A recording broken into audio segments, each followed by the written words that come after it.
Hello, my friends. I'm Dr. Tom Hanson. In my 35 years of practice, I've seen a lot. Men would come to me with all kinds of problems, fatigue, heart issues, low mood.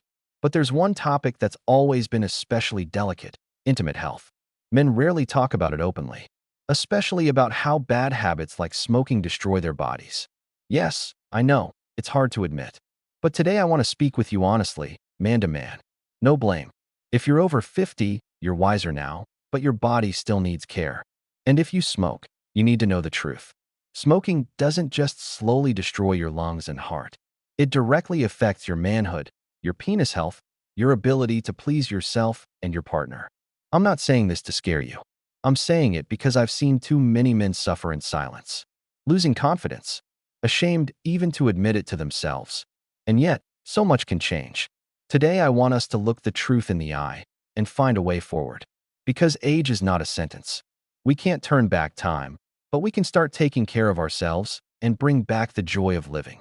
I invite you to listen to my story and my advice. Let's have a real talk about what smoking does to our bodies and our sexual health. And most importantly, what you can do starting today to change it all. Because you deserve it. Many men used to come to me and say, "Doctor, I know smoking is bad, but I don't really understand what exactly it does to my body." That's why today I want everything to be clear and honest. No fancy medical words, just simple, straight talk between men. Let's break down what we're going to cover next. First, I'll explain how smoking damages your blood vessels and directly affects blood flow to your penis. Why cigarettes stop blood from going where you need it most. Second, we'll talk about how nicotine affects your testosterone and your motivation to do anything. Because smoking isn't relaxing, it's slowly killing your energy and desire as a man. Third, we'll have a real talk about the combo of smoking and drinking. Why, if you smoke and drink together, it can literally make your penis stop working. This isn't a scare tactic. It's what I've seen with my own eyes and hundreds of patients. Fourth, I'll tell you what happens in your brain when you smoke. How nicotine clogs up your dopamine receptors. Why, over time, you lose joy in simple things and keep reaching for a cigarette just to feel anything at all. Fifth, and most important of all, I'll share my personal, practical method for really quitting smoking. No miracle pills or overpriced programs. My approach is simple. Decide not to smoke and start in that very second. If you feel physical withdrawal, you can use Tabex. But the key is to replace smoking by generating dopamine in healthier ways. That's our roadmap for today. I'm not here to lecture you or judge. I'm here to help you see the truth and give you real tools. So stick around. And if any of these topics hit home for you, drop a comment below. Let's talk about it. You're not alone in this. Let's start with the most important and often the most uncomfortable topic for many men: blood flow. I want you to imagine your blood vessels like a network of pipes in your house. When the pipes are clean, water flows freely. But if they're rusted and clogged, the pressure drops and you barely get a trickle from the tap. Your body's blood vessels work exactly the same way. Smoking destroys them from the inside. Every cigarette is like spraying acid into those pipes. Over time, the walls of your vessels become stiff, brittle, and narrow with plaque. Men often tell me, "Doctor, I only smoke a couple of cigarettes a day." But even just a couple every day for years means thousands of attacks on your blood vessels. And the scariest part? The smallest, most delicate vessels are the first to suffer.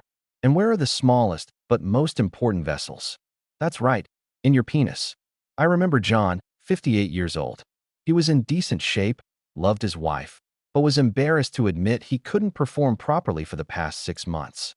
"Doc, I'm not an old man yet, but nothing's working," he told me. We ran tests, did an ultrasound of his arteries. And what did we find? His arteries were as narrow as old pipes. He'd smoked a pack a day since he was 20. The tiny arteries in his penis, the size of a hair, were the first to get blocked. His heart was still managing, but in the bedroom, the blood just couldn't get where it needed to go. Men often think it's psychological, stress, just getting older. But the truth is simpler and uglier. It's physics. An erection equals blood flow. If blood can't build pressure and fill the spongy tissue in the penis, it just won't stand up. No amount of talking or fantasizing will fix that. Smoking kills your blood vessels' ability to expand. Nicotine constricts them immediately while you smoke.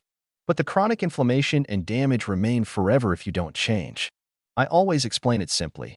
If you want a strong erection, you need healthy blood vessels. There's no way around it. But I don't want you to lose hope. I've seen men quit smoking even in their 50s and 60s and watch their vessels slowly recover. It doesn't happen overnight, but it is possible. So my first piece of advice, think about your blood vessels. Not just your heart and brain, but what you want to keep working. Because this isn't just about sex. It's about confidence, joy, about feeling like a man in every sense. All right, let's be honest and dig into the second point of our talk. I want you to really remember this one. Nicotine and how it affects your testosterone and your motivation to do anything. A lot of guys think smoking is about relaxing, but the truth is much harsher. It's a slow murder of your energy and your male drive. I often ask men, when was the last time you truly wanted something? Really felt fired up about it? Woke up thinking, today I'm going to do this. And too often, the answer is silence. Smoking changes us quietly. It steals that spark, not in a dramatic, scary way, but in small, unnoticed doses every single day. Nicotine tricks your brain.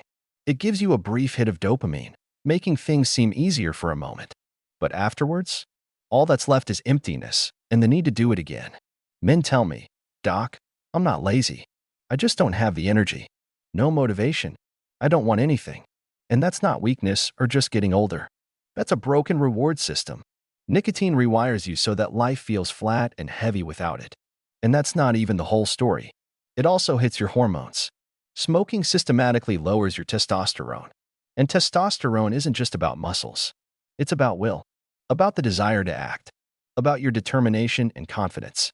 Low testosterone shows up not just in the bedroom.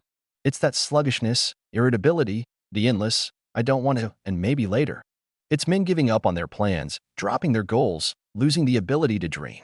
And I want to tell you this plainly. Nicotine doesn't give you strength. It steals it.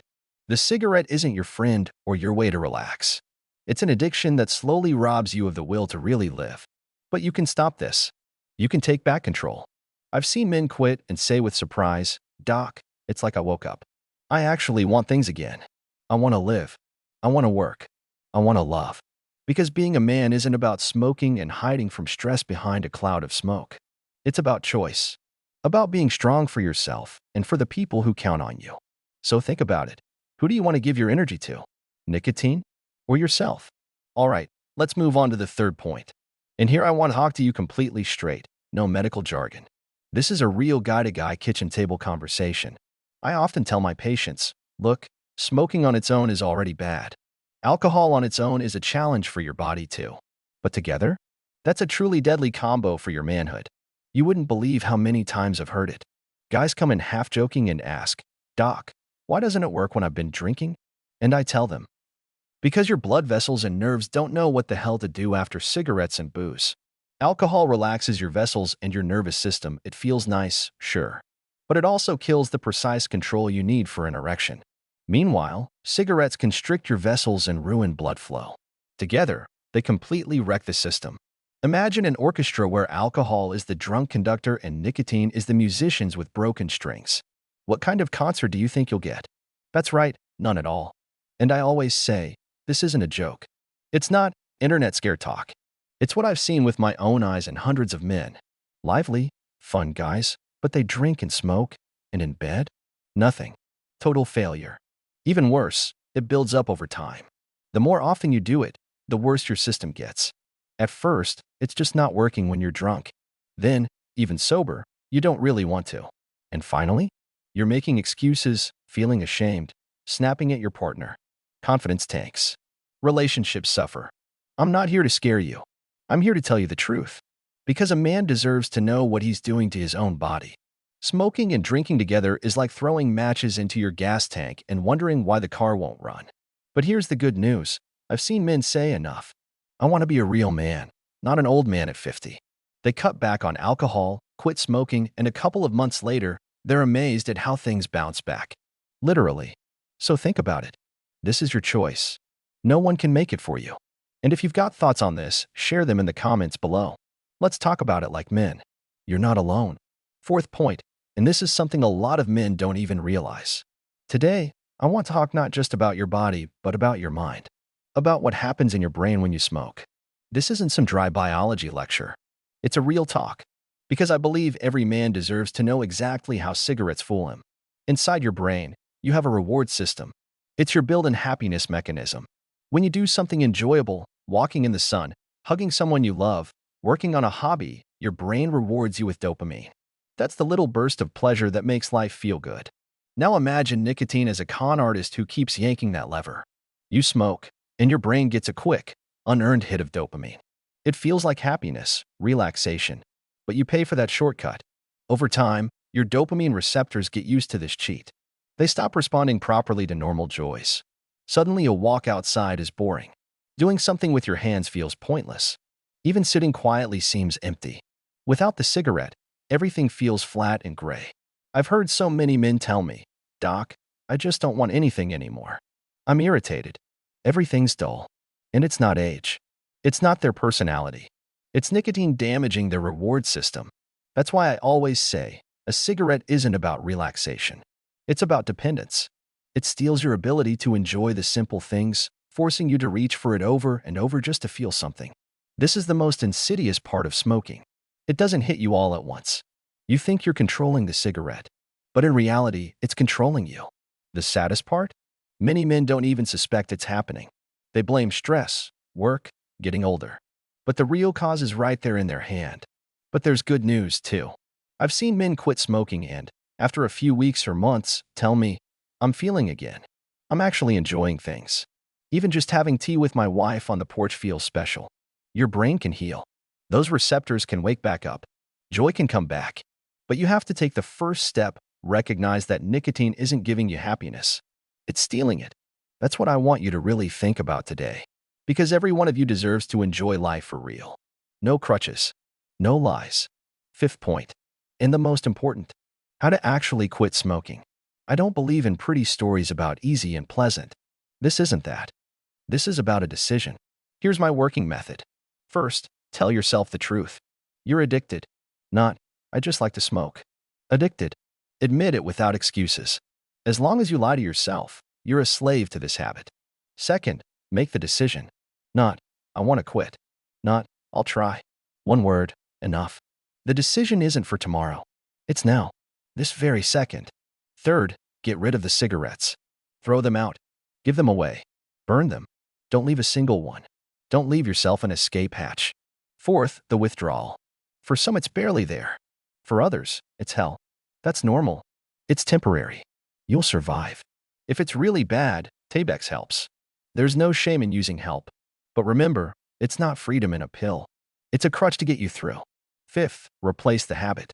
Nicotine has been stealing your dopamine for years. You forgot how to enjoy life without it. Start getting that back. Exercise. Walks. Coffee without a smoke. Any activity that gives you honest pleasure without the smoke. Do it intentionally. It's not trivial, it's treatment. Sixth, don't dramatize it. Quitting isn't some heroic act. It's a normal man's choice. No farewell rituals, no whining. Just don't smoke. That's it. Seventh, be ready for slips. I've seen hundreds of men slip up. The key is not turning one slip into a full return to a pack. You slipped? Admit it. And say enough again. Eighth, remember why you're doing this. To not be a slave. To be strong. To keep your dick working without pills. To not smell like an ashtray. To live longer. For yourself. For the people watching you. This isn't about denial. It's about choice. You choose to live free. Or you keep paying for smoke with your strength. It's a simple choice. But only yours to make. If you're ready, do it now. Not after the video. Not tomorrow. Now. I've said everything. The rest is up to you. All right, let's wrap this up. Today, I didn't want to lecture you or scare you with horror stories. I wanted to have an honest talk. Man to man. We covered a lot. How smoking destroys your blood vessels and cuts off blood where you need it most. How nicotine hijacks your reward system and steals your drive to live and act. How alcohol and cigarettes together wreck your ability to perform in bed. How they clog your dopamine receptors and turn life's joys into dull routine. And most importantly, how to quit. Not with magic, with a decision and action. I'm not telling you this to sound smart. I'm telling you because I've seen too many men come to me broken, angry at themselves and the world, but honest, admitting, "I want to get myself back." I remember one man, already in his 60s. He came to me and said, "Doc, I'm tired of stinking and coughing. Tired of my son turning away when I light up. I want to be an example before it's too late. He quit. It was hard. He slipped a couple of times. But he got back up and kept going. 6 months later, he came back a different man. Breathing easy. Bright eyes. A smile his son hadn't seen in years. And he told me quietly, "Thank you. I feel like a man again." That's what I worked for all these years. And that's why I'm recording this video for you. You might think, easy for you to say, document. Maybe. But I'm not promising it will be easy. I'm only promising it's possible. You decide who you want to be. A slave to the habit or the master of your own life. If this video gave you even one useful idea, don't wait. Take the first step today. Drop your story in the comments. Your plan. Even just your enough. I read everything and reply to everyone. That alone is the beginning. And if you want more honest talks like this, subscribe to the channel. We'll keep figuring out how to stay strong, healthy, and confident men at any age. Thank you for staying with me until the end. You deserve to live longer, better, freer. You deserve to be a man in the truest sense.